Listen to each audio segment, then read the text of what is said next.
వనపర్తి జిల్లా కేంద్రంలోని కమాన్ చౌరస్తా వద్ద కిరాణా షాప్ లో షార్ట్ సర్క్యూట్ అయింది. ఈ ప్రమాదంలో సుమారు 22 లక్షల ఆస్తి నష్టం జరిగినట్లు బాధితుడు ఆవేదన వ్యక్తం చేశారు. సమాచారం అందుకున్న మున్సిపల్ మాజీ చైర్మన్ కృష్ణ, కౌన్సిలర్ పరశురాం బాధితుడిని పరామర్శించారు.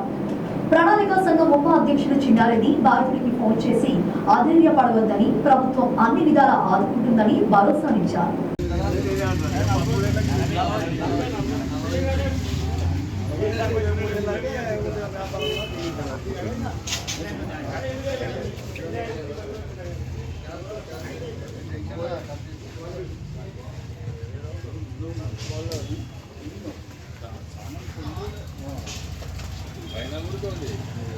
పైన ఏమన్నా సామాన్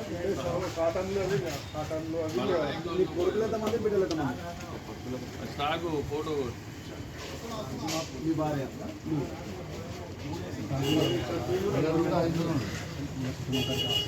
ఆయన